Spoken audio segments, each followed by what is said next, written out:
좋은 소리도 3번 하면 잔소리가 된다. 우리는 압니다.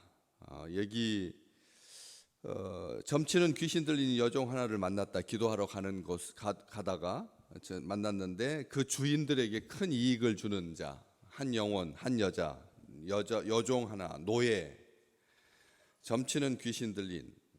보통 귀신 들렸다라고 신약 성경에서 표현할 때 더러운 귀신 들린이라고 하는 것이 보편적인 표현인데, 점치는 귀신이라고 하니까 우리가 생각할 때 더러운 귀신보다는 점치는 귀신이 들리면 사람들한테 미래도 알려주고, 그래서 깨끗하고, 그리고 사람을 해치지 아니하니까 거짓말로 사람을 미혹하는 것보다는 낫지라고 하는 생각을 갖기 쉽습니다. 애교로 봐줄 수 있는, 장난삼아 기분 전환으로. 점치는 귀신은 두려움의 대상이 아닌 거죠.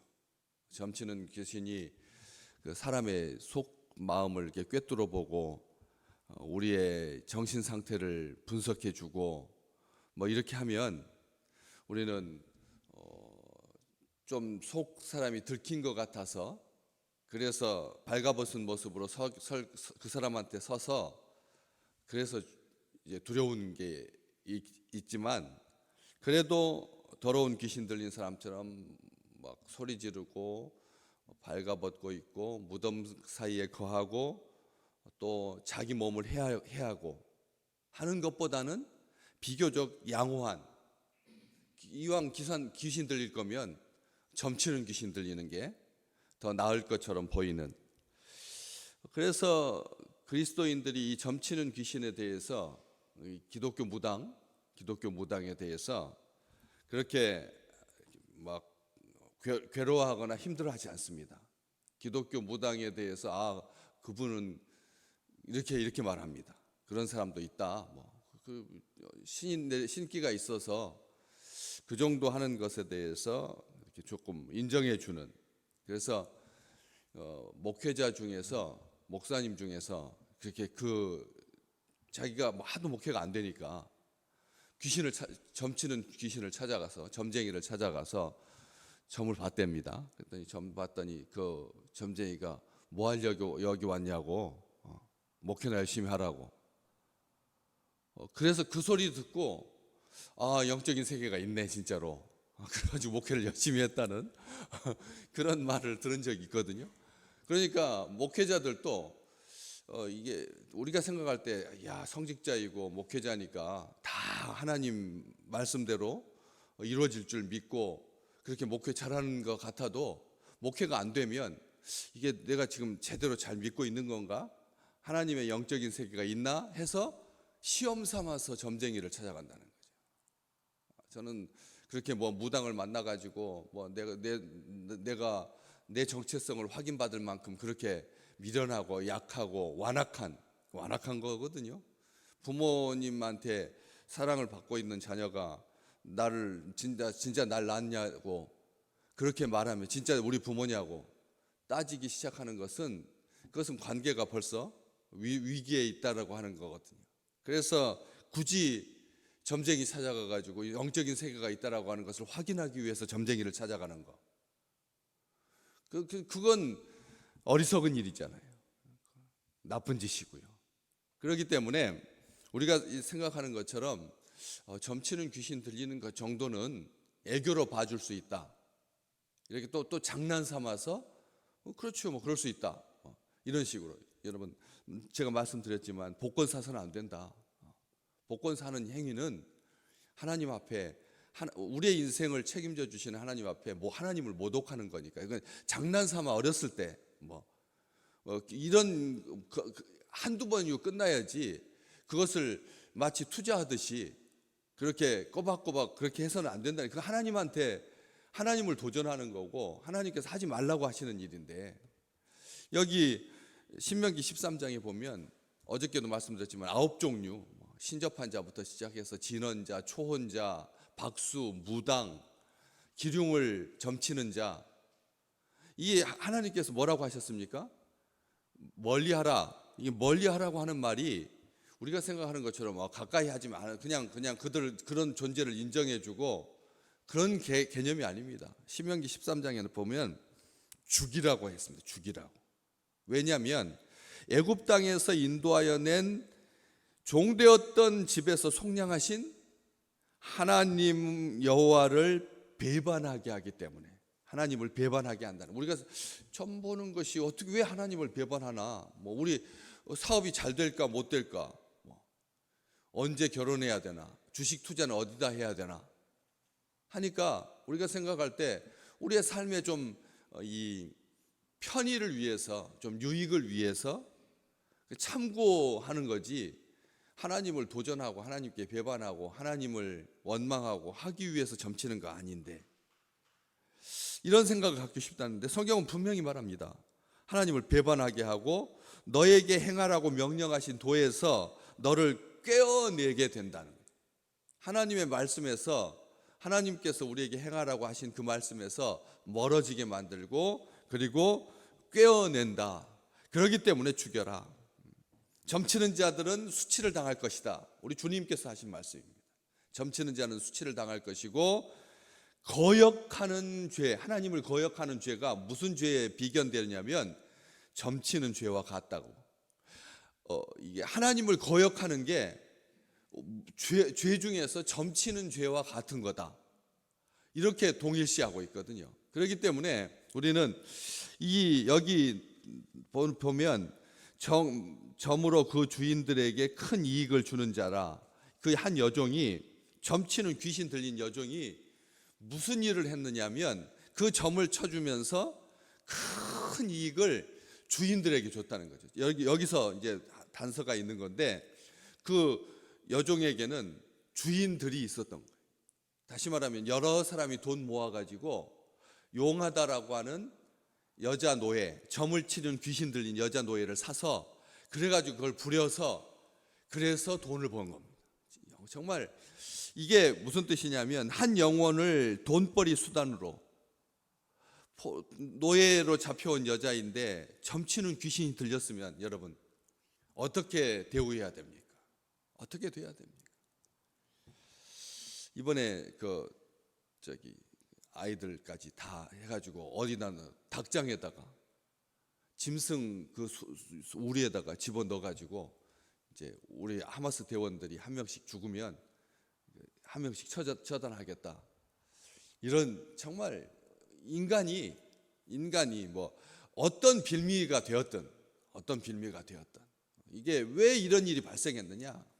그 황금돔 사원에 유대인 골수분자, 보수 유대인이 가가지고 막 모독을, 성전을 모독하고 해서 이걸 빌미가 되었다. 하마스는 그렇게 말하고, 또 이스라엘은 또 이렇게 말하고 해서, 전쟁이라고 하는 것은 그렇게 아주 사소한 거 아무것도 아닌 것 같은 일로 인해서 비화되는 게 전쟁의 역사였지만, 우리는 여기서 봅니다. 그렇게 해서 끌려온 한 여종의 불행을 착취하는 거죠. 귀신 들린 것을 해먹는, 그게 얼마나 악한 짓인데요.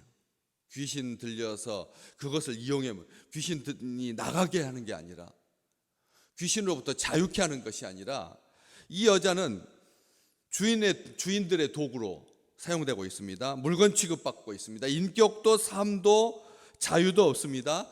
이중적인 노예입니다. 몸이 노예로 팔려왔고 도구가 되었고 수단이 되었고, 또 이 물질의 노예로 사용되고 있으니까 영적으로 육체적으로 피폐하고 불쌍하고 가련한 영혼입니다.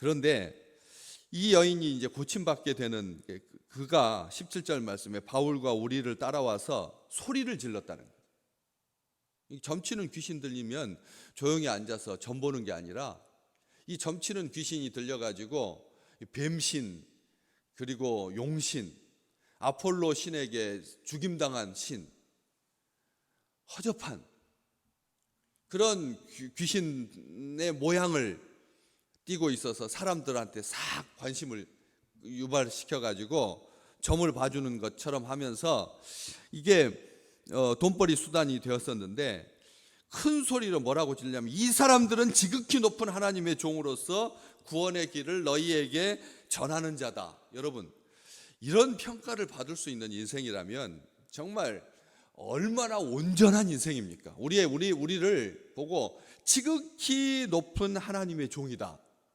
구원의 길을 너희에게 전하는 자다. 얼마나 아름다운 일입니까? 정말 평생 들어보지 못한 자기 동족 유대인들에게도 왜 안식일에 하지 못할 짓을 하느냐고 우리 주님 맨날 욕먹고 귀신 들린 거다 너. 귀신을 쫓아내는 거 보니까 바알세불에 집혔다. 귀신 들린 거다. 이렇게 말하고 동생들도 형제들도 자기 동생들도 형을 귀신 들린 자로 알았던 우리가 인생 살면서 이런 칭찬을 들을 수 있다. 최고의 칭찬 아닙니까?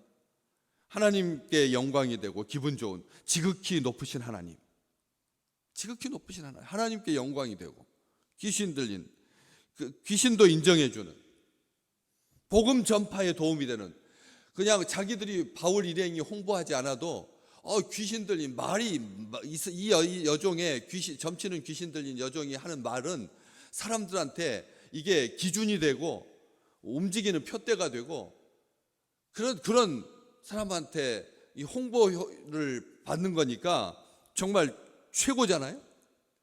이것보다 더 좋을 수는 없는 거잖아요. 영적인 세계를 알고 있는 사람들이 그 영적인 세계를 두려워해서 아폴로한테 진신한테도 자기의 인생을 묻고 자기의 사업을 걸고 자기 인생의 모든 것들을 다 묻는 그런 존재라면 이건 정말 대단한 일인데 그런데 이같이 여러 날을 했다. 18절 말씀에 이 소리를 지르고 이런 것을 여러 날 반복했다는 거죠. 여기에서 누가 왜 그랬을까 하는 거죠. 그 점치는 귀신이 왜 그 여자 종을 소리 지르게 했고 그리고 진실을 말하는 거잖아요. 팩트를 말하는 거죠. 누가복음 4장에서 가버나움의 회당에서 귀신 들린 자가 예수님한테 뭐라고 말했습니까? 당신은 하나님의 거룩한 자라고. 하나님의 거룩한 자. 우리 주님 보고 사람한테도 듣지 못했던 칭찬 아닙니까? 하나님의 거룩한 자. 여기도 사람에게 듣지 못했던 말입니다. 정말 천상의 소리죠. 우리 천사의 소리로 오해할 수 있는 믿음의 사람도 천사의. 그런데 고린도후서 어저께 말씀드렸던 것처럼 11장 14절에 보면 그 귀신도 어떻게 가장한다고요? 자기를 광명의 천사로 가장한다. 광명의 천사. 천사로 가장하는 것도 아니고 광명의 빛의 천사. 정말 아름다운 천사도 흠모할 만한 그런 우리가 생각할 때 그런 그 광명의 천사로 가장해서 뭐 하기 위해서? 순간을 모면하기 위해서. 돼지떼로 들어가지 않으려고. 돼지떼 귀신도 더러운 귀신 하니까 우리가 더러운 거 좋아하는 줄 아는데 돼지떼에 들어가는 것을 싫어한다. 귀신들도. 그런 이게 무슨 말이냐면 그 순간을 모멸하기 위해서 진실이지만 큰 소리로 떠들려서 사람들로 하여금 시작할 때 말씀드렸지만 칭찬도 자주 하게 되면 잔소리로 듣게 되고 칭찬도 3번 들으면 찜찜해집니다. 여러분 한번 실험을 해보세요. 너는 거룩한 하나님의 종이다. 또 여기처럼 구원의 길을 너희에게 전하는 자다. 사람한테 바울 일행을 그렇게 소개를 하면 3번쯤 말할 때 우리가 똑같은 칭찬을 정말 목사님은 기도 잘하시고 용하십니다. 목사님은 설교가 정말 하늘에 낳는 듯합니다. 제가 친구들한테 그런 소리를 듣거든요. 목사님 기도 들으면 시 같아요. 제가 언젠가도 말씀드렸잖아요. 목사님 기도를 보면 세상 사람들이 하는 그냥 일반적인 성도들이 하는 그런 기도가 아니라 시처럼 아름답다는 소리를 제가 여러 번 들었거든요. 그런데 그 사람한테 그런 소리를 2번 들으면 목사님 기도는 시 같아요. 3번째 목사님 기도는 시 같아요. 그러면 무슨 생각이 들겠어요? 나는 사람들의 귀를 즐겁게 하는 자구나.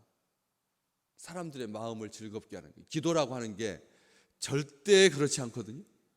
기도라고 하는 것은 하나님과 대화인데 하나님께 우리의 마음의 소원을 전쟁을 그치게 해달라고 환절기에 우리 사랑하는 식구들 감기 걸리지 않게 해달라고, 또 환우들 하나님 보살펴달라고, 선교지에 선교사들 믿음의 좋은 사람 만나게 해달라고, 그렇게 기도하는, 하나님을 향하여서 하나님의 영광을 위해서 하나님의 나라를 위해서 하는 게 기도인데, 대화인데, 호흡인데, 시 같다. 처음에 들을 때는 내 기도가 남다른가 보다 하고 좋았어요. 그런데 자꾸 듣다 보니까 이렇게 기도해서는 안 되겠다, 이건 내가 기도가 틀린 거다 라고 하는 것을 알았거든. 우리가 그렇게 3번 들으면 찜찜해지고, 이 사람이 왜 이렇게 나를 칭찬하지? 무슨 속셈인가? 무슨 의도인가? 뭘 나를 이용해 먹으려고 하나? 이런 생각을 갖게 된다는 거죠. 점치는 귀신들 여종 하나가 큰 소리로 여러 날 하니까 바울이 어떻게 됐다고요? 오늘 18절에 바울이 심히 괴로웠다고. 심히 괴로웠다고요. 여러분, 칭찬 들으면 마음이 즐거워야 되잖아요. 그런데 칭찬을 들었을 때 마음이 괴로운 것은 하나님께서 주신 칭찬이 아니라는 거죠. 아멘. 하나님의 칭찬이 아니라는 겁니다. 칭찬 들었을 때 마음이 괴로운 것은 하늘로부터 온 칭찬이 아니라는 거예요. 사람의 칭찬이다.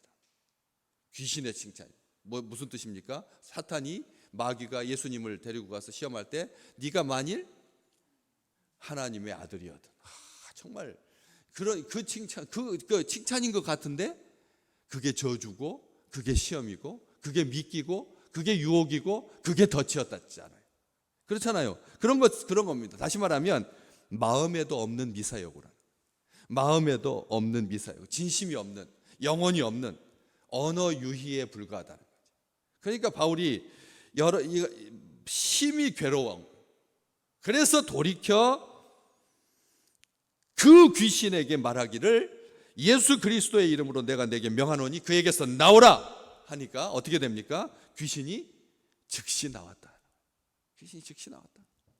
오늘 우리 한 영혼을 귀하게 여기시는, 한 영혼을 귀하게 여기시는 발가벗겨진 여인, 나이도 없고 이름도 없습니다. 이 사람, 이 귀신, 점치는 귀신들인 이 여자는 인격도 없고 삶의 배경도 없고 가정도 없고 자녀도 없고 물질도 없고, 다 주인들에게 다 속속들이 다 빼앗기는, 정말 밥 한 끼 겨우 먹여주는 그 짐승처럼 목에다가 이렇게 줄 채워가지고 끌고 다니면서 돈벌이 수단으로 원숭이 이렇게 채워갖고 다니면서 사람들 앞에 재롱 피워가지고 하면은 아잖아요. 가마우지 수달 해가지고 물고기 잡는, 그래가지고 잡아서 어떻게 하면 목에다가 이렇게 줄을 묶어놔가지고 못 삼키게. 가마우지가 고기를 잡았는데 묶어가지고 못 삼키가지고 거기서 빼가지고 그걸 시장에다 팔고 하는 것처럼, 세상 귀신은 하는 일이 이것밖에 없습니다. 귀신은 사람을 비참하게 만들고, 귀신은 한 영혼을 귀하게 여기지 않습니다. 지옥 가게 만듭니다. 멸망하게 만듭니다. 인격도 없고 삶도 없고 자유도 없고, 정말 인생에 아무런 즐거움도 없는, 우리가 생각할 때 정말 우리가 모르는 것을 알려주고 하니까 호기심도 가고, 그게 아니라는 거죠. 주 예수 그리스도의 이름으로 내가 내게 명하노니 그에게서 나오라. 귀신이 즉시 나가는 거죠. 이 땅에 그렇게 인질로 잡히고 전쟁이 생기고 돈벌이 수단이 되고 사람인데, 그 다리 잘려가지고 지하철 입구에 있는 사람들 그거 갔다가 그 조폭들이 아침마다 그 정한 시간에 거점에다 사람 이렇게 떨궈주고 가가지고 돈벌이 해가지고 앵벌이 수단으로 쓰는 그런 영혼들, 그렇게 사로잡힌 사람들, 지금도 어느 이름 모를 소금 공장에서 10대 때 길 잃어버린 그 아이를 데려다가, 여자를 데려다가 밥만 먹여주고 가둬두고 주인이 잠궈주고 요강 하나 집에다 집어넣어놔서 거기에서 용변 보게 하고 하루에 한 끼 주고 빵 하나 던져주고 곰팡이 빈 음식으로 살아가는 그런 불쌍한 영혼들이 우리나라에, 이 세상에 단 한 명도 없을 수 있도록 오늘 우리가 기도해야 합니다. 이것은 기도 외에는 나가지 않거든. 기도 외에는 나가지 않는다고 우리 주님께서 말씀하셨잖아요. 그렇기 때문에 우리의 기도가 깊어지기를 소망합니다. 이 가을에 우리가 불쌍한 한 영혼, 단군상 대책 기도주일 하듯이 우리가 생각할 때 아무런 문제가 되지 않고, 우리도 영향 안 받았으니까 무슨 단군상이 10개가 있든 100개가 있든 신경도 쓰지 않았지만 그것을 통해서 노리고 있는 한 영혼을 지금 먹잇감처럼 바라보고, 누군가는 그것이 두려워고, 누군가는 그것에 매이고, 누군가는 그것에 붙잡혀서 귀신이 들어오게 되는 그런 일이 발생하지 아니하도록 오늘 우리의 기도가 그렇게 하나님의 응답이 되고 하나님의 사랑이 되고 하나님의 긍휼이 되는 귀한 날 되시기를 주의 이름으로 축복합니다.